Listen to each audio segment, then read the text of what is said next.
Alright mga kapatid, manunood na naman po tayo ng balita at ating bibigyan ng reaksyon at opinyon. Ito po ang title galing sa Balitang Pinoy TV. Nasa description niyan, isubscribe niyan mga kapatid. Ito na, nakakagimbal na revelasyon ito. Grabe, just now breaking news, Cheese kumanta, ahas tinuro na. Kasi yung nasa picture parang ang hirap kilalanin eh. Ano ba to? Bakit ganon? Hindi ba yan si yung may bigote tapos nilagyan nila ng kulay itim para hindi makilala? Hindi ko talaga makilala kung sino yan eh. Ano ba? Ano bang meron? Bakit ganito? Alamin ho natin yan mga kaibigan. Panonoorin at bibigyan natin ng reaksyon at opinyon. Simulan na natin.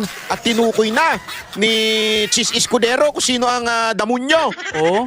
Diyan sa kamera at merong planong Nako. pabagsakin. Ewan ko ano bang Aray sinabi ko. ni Cheese Escudero dito, pero mukhang tinukoy niya na kung sino yung posibleng nasa likod ng totoo ba yan? Oh, hindi ako nagsabi nito ha. Baka ako na naman ang anuhin mo diyan. Hindi ako nagsabi nito. Ang nagsabi nito si Cheese Escudero. OMG, ano yun? Narito ang Balitang Uy, Pinoy TV. Baka naman, pabulong naman kami, Sir Banat Bay. Baka ipapakita rito. Magandang araw sa inyong lahat. Grabe ha, grabe ang init ng ulo kagad ni Banat Bay. Kapapasok pa lang. Hindi, alam nyo kasi mga kababayan, matindi ho mga balita ngayon na talaga namang nag-iinit ang mga issue sa lipunan. Unang-una na nga ho dito yung mga makukulong. Mga posibleng makulong na mga bastos, walang galang, at mga masasabi nating walang alam Lagot. sa batas. Mamaya pag-usapan natin yan, yung mga ikinasuhan ng ilang nating mga kababayan, kinasuhan ng taong bayan, etong mga isang kongresista, sino pa ba? Isang Ang kulit talaga ng niya, ng bibig niya. Ito na yung nakasalamin na yan. Parang, di ba pag kaya na lang natin. Dapat pag ganyan ka na, mabait ka na lang Mabait ka na lang dapat. anong pangalan nito? Hindi ko kasi matawag na abogado eh. Kasi una-una nung naging abogado siya, abogago talaga. Abubobo. Ngayon, na-disbar na. Kaya hindi ko na matawag eh. Agoy! Hindi naman bagay sa kanya yung sekretary. Sa bagay, sekretary ni Marcos bagay. Pareho sila ng karakas eh. Pag-usapan natin yan. At siyempre, pag-usapan din natin yung umiinit at tinukoy na ni Cheese Escudero kung sino ang damunyo. Sino yun? Diyan sa kamera at merong planong pabagsakin. Ewan ko ano bang sinabi ni Cheese Escudero dito, pero Hala. mukhang tinukoy niya na kung sino yung posibleng nasa likod ng paninira puri sa kanya. Pero bago po mangyari ang mga Kay Cheese may naninira. Okay. ganyang klaseng usapan, ulitin lang po natin mga kababayan, baka naman pwede mag-subscribe na po kayo kasi sa Yes, mga yes. nanonood, 52% hindi nakasubscribe. Pero alam nyo nakita ko yung statistics medyo umaangat na po ito. Marami na po ang nanonood na nakasubscribe. Papindot Pero naman po. umaari pa, yung iba pa, yung Click nyo lang remaining na nanonood, baka naman pwede hong tayo mag-subscribe. Okay. Ito na nga, pag-usapan na po natin mga ganyan.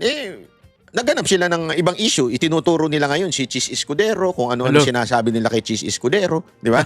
Again, hindi ko po pinagtatanggol si Cheese Escudero Pero kitang-kita yung para pagtakpan nyo, yung kapalpakan nyo, yung kababuyan nyo dyan sa kamera, yung kawalangyaan ninyo dyan sa kamera. Naghahanap kayo ng ibang issue. At ang napili ninyong issue ay walang iba kung hindi Si yung Cheese kay naman. Cheese Escudero. Di ba? Ba't hindi na lang tanggal? Hindi ba kayang buwagin talaga yung mga buaya dyan sa Kongreso? Wala bang kakayahan talaga yung mga Senado natin? O ano bang klaseng ahensya ang pwede nating masabing pwedeng magpabagsak? Kasi si Marcoleta ngayon naman, naalala ko lang, ini-issuehan din siya, no? May issue din sa kanya na adopted lang daw siya ng PDP, bla bla bla. So binibigyan na nila ng issue, parang yung mga DDS nag-away-away na. Anong masasabi niyo muna doon? I-post niyo muna to, tapos mag-comment kayo diyan. At palike na lang din po ng ating video, no? Nagkakaroon na ng gulo-gulo na wala pang 2028, hindi na natin alam ano ba talaga. Basta para sa atin, yung mga nakaupo, pakiusap lang, gampanan nyo yung trabaho. Ganun ho sana, no? At take note. Eto po, take note po. nalaman na po Ayun, ni no? Chis Escudero kung sino yung di umano Nako. allegedly nag-ooperate sa kanya ng paninira. Ito, panoorin natin ha. Pinangalanan na ni SP Cheese Escudero ang posibleng may pakana umano ng sinasabi niyang demolition job laban sa kanya. Yan ang agenda report ni Hannah T. May suspetsya na si SP Cheese sa umano'y nasa likod ng demolition job laban sa kanya. Posible raw na si Ako Bicol Party List Representative Zaldico Nako. ito. Agoy! Hindi rin ho tayo nagsabi niyan, ha? Agoy! Tuloy. Unang lumitaw ang isang Zaldico ha. Yung best friend natin si Zaldico. Totoo ba yan, Zaldico? Hindi Best ako friend nagsabi mo. nito ha. Baka na naman ako na naman ang anuhin mo dyan. Hindi ako nagsabi nito. Ang nagsabi nito si Chis Escudero. Kaya nga ang tanong natin, totoo ba na ikaw ang may pakana ng demolition job kay Chis Escudero? Naku po. Bakit naman ganon? Bakit ganon? Kaya Tingnan nga pala. natin. CCTV footage na bumisita umano si Escudero sa opisina ni House Speaker Martin Romualdez. Ayan, no? Sa exclusive Kitang-kita ninyo yung CCTV. Halatang CCTV. Di ba? political report, kasagsagan daw yon ng bycam. At katunayan, holiday pa ng bumisitang senador. Yan ay para tiyaking maipapalaman daw talaga ang higit 142 billion peso insertion sa 2025 national budget. Tinanggi naman ni Escudero ang akusasyon. Agarang buwelta ng senador sa isang panayam, it's easy to do a 1+1 at foolishness will catch up. Dahil matapos ang kasagsagan ng budget issues, wala naman daw tinanggal na sino man sa Senado, kundi sa House of Representatives. Pinatanggal umano si Ko bilang House Appropriations Committee Chair. Sinusubukan pa ng Bilyonaryo News Channel kumuha ng reaksyon mula kay Ko. Pero base sa House records, December 2024 nang magsumite siya ng resignation letter kay Speaker Romualdez dahil sa umano'y health concerns.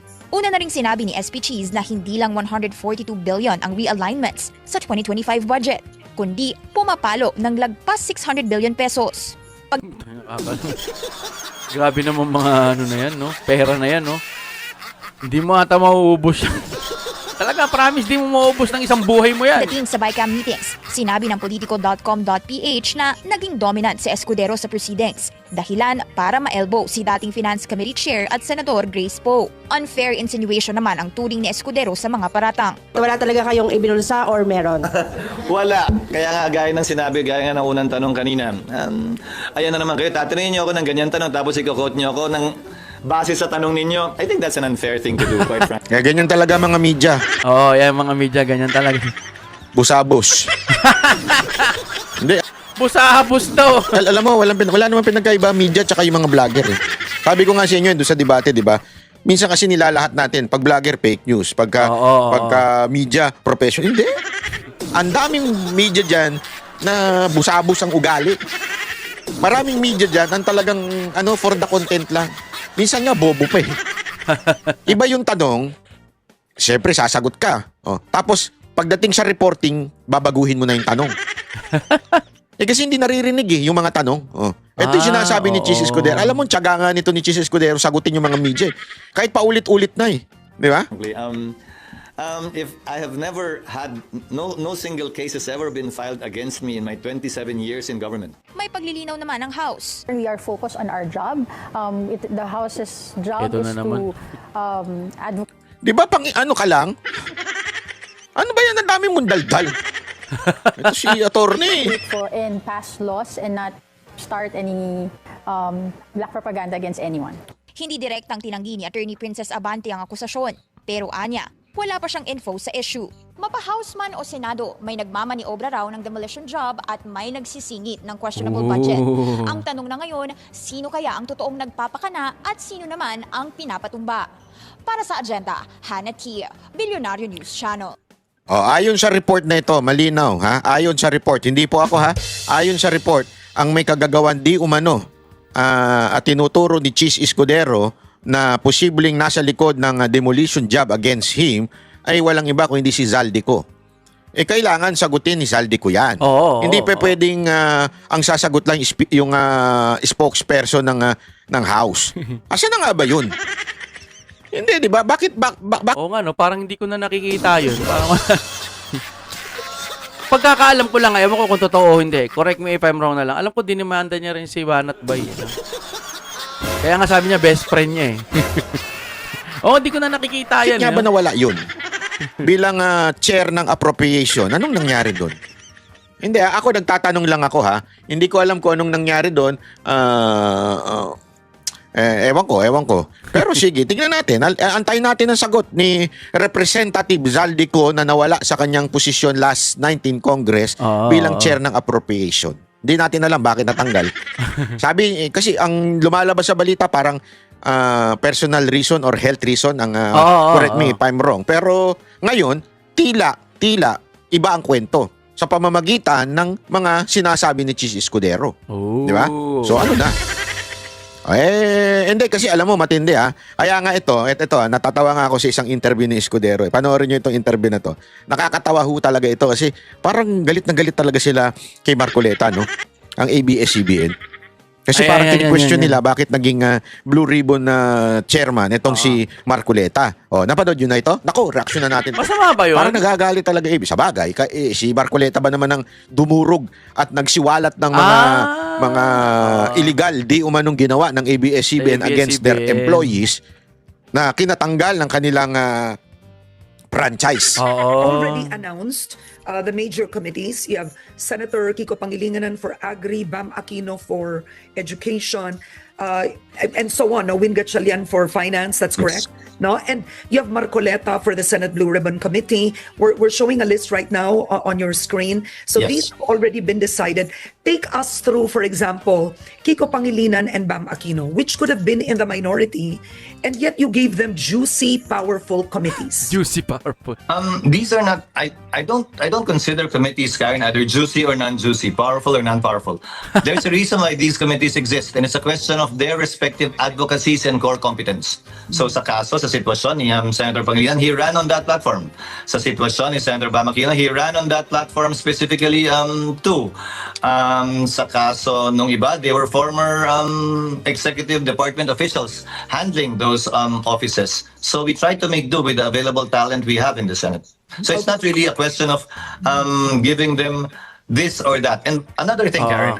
Okay. And I wanted to ask you, before you move, Yes. newcomer Senator Marcoleta, no, who scored very strongly in the Senate race, but he's a newcomer, and I don't think historically Tingnan mo ha, ang daming Kupal talaga magtanong. sinasabi ni Escudero na mga binigyan ng chairmanship. Ang tinanong lang ni Karen Davila si Marcoleta. Oo. Ma'am, bitter? Bitter Halata no? po ba kayo? I mean, tatanggapin na lang natin yung iba sa kanilang chairmanship at si Marcoleta tatanungin natin ng ganito. Oo nga, ang daming binanggit ni Cheese. Pero ngayon siya naman, hindi nga nabanggit si Marcoleta Pero nandoon na siya, kumbaga talagang mayroong binigay para sa kanya. Pero bakit sa dami ng binanggit ni Cheese, wala naman doon, kumbaga hindi niya pa naisasama, pero kasama naman si Marcoleta. Pero hindi nabanggit doon sa interview, pero yun talaga yung hinukay niya, no?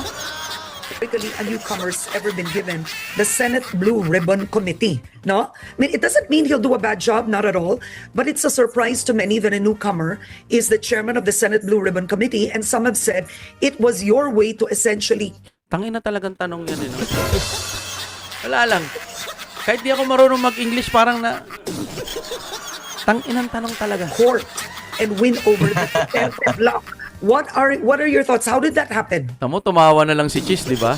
Parang sabi niya siguro, tangin ang tanong yan. Parang ganun Again, Karen, that's par for the course because I think these accusations were raised during the campaign for yung tawa niya, parang tanga-tanga naman ito magtanong. Senate Parang presidency. parang Senator Marcoleta is not a newcomer. In the Senate perhaps, but not in the House. Nakasama ko si Senator Marcoleta nung nasa Kamara pa lamang ako. So he's been in Congress for quite some time. He's a litigator, he's a practicing lawyer, and I think neophyte or not, he will do a good job as the Blue Ribbon Committee chairperson and raise the flag of the institution through his stewardship of this committee. For me, Karen, hindi naman kapansanan ang pagiging bago Hindi rin lamang yung pagiging... Oo nga, ewan ko dyan sa... Inang tanong talaga yan, matatawa ka na lang. Ewan ko kung ba't... Minsan, no, makikita mo talagang gigil na gigil sila Matanda na. Yun ang magandang sinabi niya dito. Yes. Hindi porket bago, hindi O na luma. magaling. Oo. At hindi porket luma, Magaling. magaling. Oo. Ganun di ba? Bakit? Ang daming luma dyan eh. Wala namang ginawa kundi natulog lang. Oh. Ang dami. Yung iba, kunwari, para lang masabi nagtatrabaho, ang daming papel sa sa harap ng table nila. Kilala niyo 'yon? Comment kayo ha, hindi tayo bumabanat. May mga ganun na natutulog. Oh, comment po mga kapatid, sino po yung natutulog? Ilan ho yung nakita ninyo? O ilan po yung ang ingay-ingay nung sa bilang senador ay tumatakbo pero nung nakaupo na wala na, hindi mo naman pagkakakitaan. Hindi mo nga makita eh. Hindi, alam mo may mga sabihin mo doon sa ibang tao, oy, alam mo ba, senador to si ano? Senador ba talaga yan? Parang hindi namin nakikita yan walang ginagawa yan O, di ba? Ganun ang... Meron pa yung iba, inimbestigahan yung PCSO, pero wala na, matapang lang sa una, pero wala na, hindi na natin nakikita. Ang kaya na lang niya, yung mga problema na lang, dati niyang ginagawa. Ay, nako. Okay yun.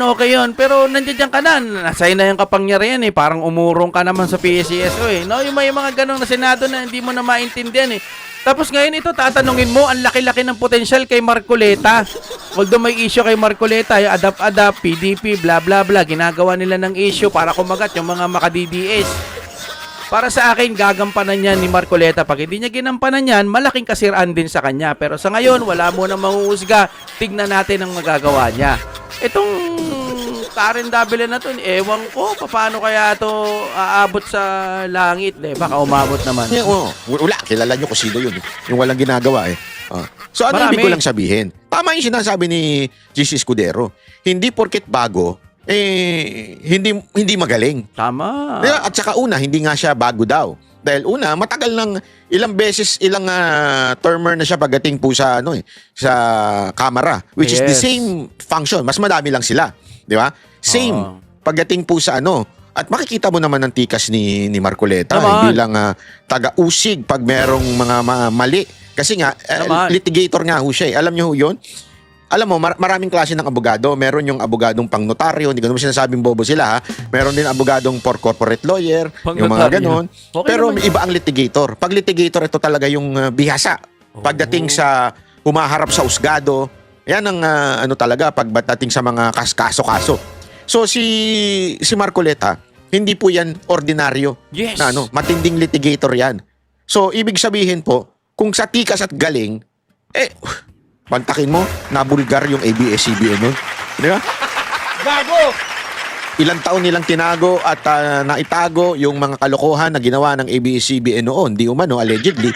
Ngayon, dahil sa expose, maraming expose na ginawa siya inisa-isa yan Maalala nyo siya yung nag-isa-isa niyan. Here are your parang violation. Isa-isa, sinabi niya. Nagpakita siya ng ebidensya. Talagang nilahat niya. Hanggang ayun, nakumbinsi na talagang dapat hindi ito bigyan ng prangkisa. Yan nangyari. Doon pa lang kita mo na yung tikas niya bilang isang abogado. Kaya he deserved this. Etong Blue Ribbon Committee. Hindi ko alam bakit talagang napaka-bitter ata di umano niyan. Wala namang ganun, di umano. Ang tagal-tagal niya na sa si Karen Davila. Ang tagal-tagal niya na sa pagtitingin sa mga politika. Hindi niya ba nakikita na magaling si Marcoleta, anak ng tete? Mahirap kasi pag may personal kang galit sa akin lang, opinion ko lang ito Siguro dahil nanggigigil pa rin sila dahil sa nangyari po kay Marcoleta, ginawa ho sa kanila. Bakit si Marcoleta sinisisi nyo? Dapat ang sisihin nyo yung kumpanya ng ABS-CBN, kung. Ang hirap kasi, parang ganito sa trabaho, natanggal ka sa trabaho, nagsara yung kumpanya ninyo, kasi nalaman mo yung boss mo kulang sila sa mga papel. Sinong sisisihin mo? Yung nagtanggal? Yung nagpasara ng kumpanya? O yung boss mo nakulang sa papel? Tangina naman talaga. Ewan ko sa mga kapatid, minsan nagtataka ako Ang dami dyan sa mga nakaupo, kahit yung mga nag-i-interview, ang tatagal na nila dyan, ang tatalino pa ng mga pinagsasabi. Pero minsan, ka na lang. Tangina, paano ang tagal-tagal niya nagre-report. Yung mga iba, kumbaga pangkalahatan to. Ang tagal na nagre-report. Pero ba't ganyan yung mga tanong, mga parang... Hindi mo alam kung ngayon lang naging reporter. Buti sana maiisip mo kung ngayon lang. Pero nakakatawa pa rin yun kung paano ka nakaabot bilang reporter. Pero ang tagal mo na eh. Nakikita mo na yan si Marcoleta noon pa eh. Kulang pa ba yung kaalaman niyan? Para sabihin mo bago. Dahil bago to, baka hindi sa kanya pwede yung ganyan. Ay, talaga. Ewan ko to sa mga to.